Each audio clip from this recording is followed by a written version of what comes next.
If you've been here for the Tech Layoff Diary series, you know I've talked a lot about rebuilding your resume, your confidence, your strategy. But there's one thing I've never talked about, never talked about on this channel, especially, and honestly, it's because I was a little embarrassed about it.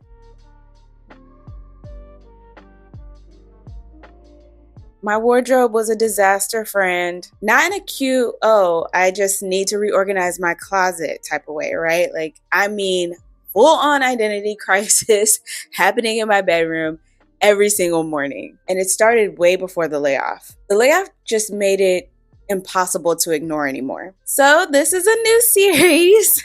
It lives right next to everything else we talk about on this channel, okay? Rebuilding life after a layoff, showing up with confidence, being ready for whatever this diabolical job market throws at you. This one just happens to involve getting dressed.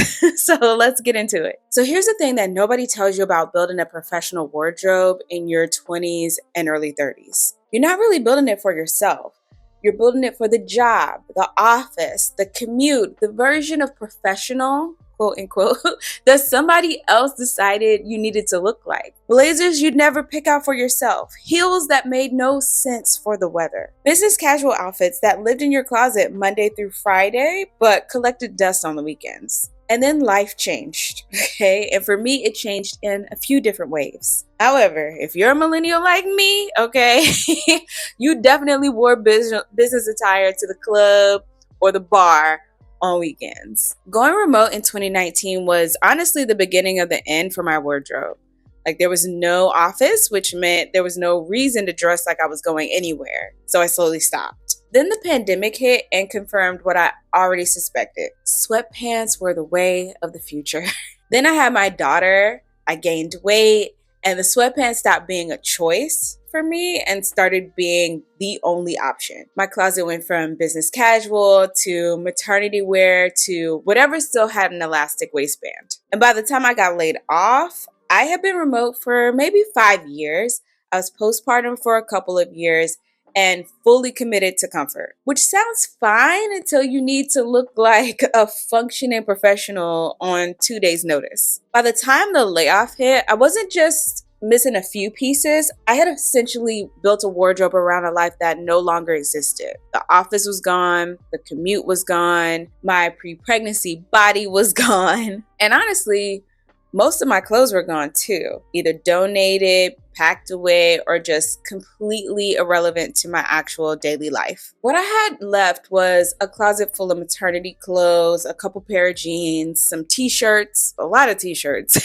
and absolutely nothing in between. When I got laid off and started interviewing, I realized very quickly that I had a problem. So as you know, friend, I was applying exclusively to remote jobs, so I told myself it wouldn't matter. Nobody was going to see me below the shoulders on a Zoom call anyway. But even that logic fell apart pretty fast. I was interviewing on the regular in the latter half of my job search, and I had exactly one look to choose from. A maternity button-up that I was gifted while I was pregnant, an oversized blazer that fit me pretty terribly, and some black slacks that were doing the best that they could. For virtual interviews, that worked. Nobody sees you below the shoulders anyway. But I had a few in-person interviews, and friend, I was not ready. I was piecemealing a professional identity out of clothes that were never meant to do that job. Like, it got the job done, but barely. And then there was the moment that really made it click for me. Okay, it wasn't an interview. Actually, it wasn't a work thing at all. It was actually brunch, right? My husband and I were trying to have a real date. Babysitter booked, kid-free morning, just us, right? And I stood in front of my closet completely stuck. Not because it was empty, but because nothing in it was for me. Everything was either maternity or worn out or exclusively designed for sitting at a desk alone. I didn't have a single thing to wear to go out and enjoy my life. And that was the reality check. Like, I wasn't just someone who works from home. I was also someone who wanted to leave the house on occasion and feel like herself when she did. And unfortunately, my closet had completely forgotten that. And that was the moment that I realized this wasn't just about having clothes. It was about having clothes for the life that I was actually living. Not the corporate life that I had before, not the post-baby survival mode that I'd been in before, the actual life, right? Home, daycare drop-off, the occasional brunch, the real possibility of an interview on a 2 days notice or less. I had none of that covered. I want to be clear about something, okay? Because this series can very easily turn into just another how to look cute while working from home type of channel.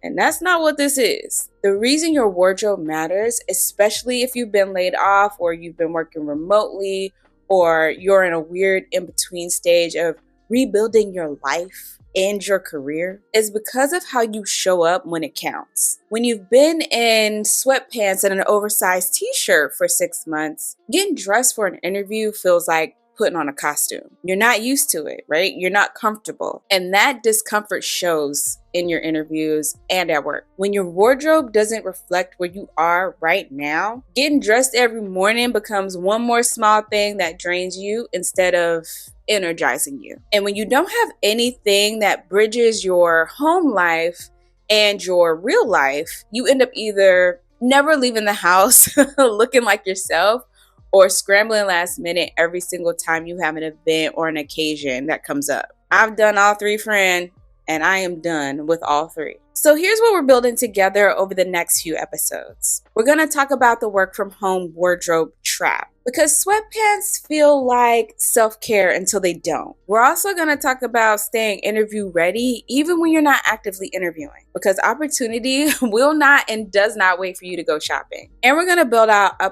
practical capsule wardrobe framework for the life you actually have right now. Not the corporate life, not the aspirational life, the Tuesday morning daycare drop-off, home office by 9, Zoom call at noon, maybe happy hour on Friday type of life. That's the wardrobe we're building. I'm actually still in the process, which is part of why I wanted to document it, right? Like, I've been figuring out my color season, shopping my own closet with somewhat fresh eyes, and letting go of anything that doesn't fit my body or my life anymore right now. That's maternity clothes or things with holes, things that are 3 sizes too small or too big, gone. What I'm building here isn't a celebrity wardrobe, right? Like, it's a wardrobe for a woman who gets up, gets dressed, drops a toddler off at daycare, works from home, and still wants to be ready for a last minute dinner or an interview that shows up on my calendar at the last second. That's the goal. Nothing more, nothing less. So if any part of this video resonated with you, and if you've opened your closet recently and felt nothing but stress, like, you're in the right place. Drop a comment below and tell me what your wardrobe situation actually looks like right now. This is a judgment-free zone, friend. I had a maternity blazer and a prayer, okay? So whatever you're working with, we can figure it out. Next episode, we're gonna get into the work from home wardrobe trap and why comfort dressing isn't always the self-care move it feels like. That one's gonna hit different. Also, subscribe if you haven't already and share this with a friend who needs it. And I'll see you in the next one. Bye. Every time I see a bird, I think of, like, in the sky, I think, baby, I wanna give you a kiss from a road. But anyway, I'll stop singing on here.